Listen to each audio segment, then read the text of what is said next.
Teman-teman, di sesi Ramadan kali ini sering ada yang bertanya, Ustaz, kan ada hadis yang menyampaikan bahwa setan itu diikat. Nah, tapi kenapa kemudian saat di Ramadan masih ada orang yang tergerak berbuat maksiat? Pengaruhnya dari mana? Sementara setannya diikat, tapi masih terdorong untuk berbuat maksiat. Baik, hadis itu sangat populer, terutama di Al-Bukhari di kitab As-Siyam, dan disampaikan bahwa Nabi SAW pernah menyampaikan atau bersabda, "Idza jaa Ramadan, futihat abwabul jannah." Kemudian, "Wa ughliqat abwabun nar, wa suffidatis syayatin." Jika sudah tiba bulan Ramadan itu, maka pintu-pintu surga dibuka, ya, dibentangkan. Kemudian, "Wa ughliqat abwabun nar," pintu-pintu neraka ditutup, dikunci rapat. Lalu, "wa suffidatis syayatin," dan setan-setan diikat, dibelenggu. Dia ada 3 keterangan di sini. Yang pertama, pintu surga dibuka. Kedua, pintu neraka kemudian ditutup rapat. Yang ketiga, setan-setan dibelenggu. Baik, apa makna 3 hal ini? Khususnya terkait dengan yang ketiga, setan dibelenggu, tapi masih ada orang kemudian terdorong berbuat maksiat. Di sini ada 2 pendapat di kalangan para ulama. Yang pertama, ada yang melihat zahirnya, ya, hadis sehingga menafsirkan secara zahir.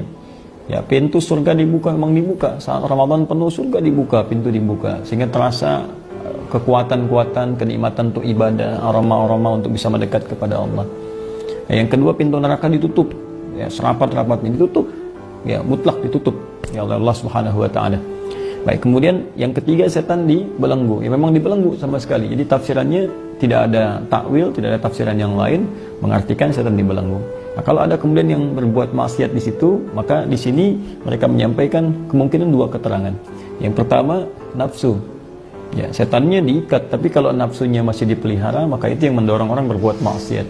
Jadi antara dalil yang menguatkan adalah Quran surah ke-12, ya, Yusuf ayat ke-53. Ya, "Wa ma ubarri'u nafsi, innan nafsa la'ammaratun bisu."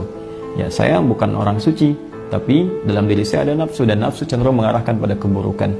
Jadi ketika setannya dibelenggu tapi nafsunya dipelihara oleh orang yang bersangkutan dan cenderung diikuti, maka nafsu itu yang mengarahkan pada hal-hal yang tidak baik. Ya, nafsu untuk berbuat maksiat, nafsu untuk berlebihan mencari makanan saat buka tapi tidak kemakan. Ya, nafsu untuk mengumpulkan makanan saat sahur sehingga saat dikumpulkan dimakan habis, ketinggalan sholat subuh, terlambat, bangun kesiangan. Itu nafsu yang diikuti. Ada juga yang mengatakan yang diikat setan-setan besar, yang kecil-kecilnya, yang pengikut-pengikutnya yang kecil-kecil, itu tidak, sehingga itu yang bisa memberikan dorongan-dorongan kepada seseorang untuk berbuat maksiat yang kadarnya bukan kadar-kadar yang besar seperti hari-hari biasa, sehingga masih bisa ditahan, atau kalaupun memang imannya lemah tetap diikuti.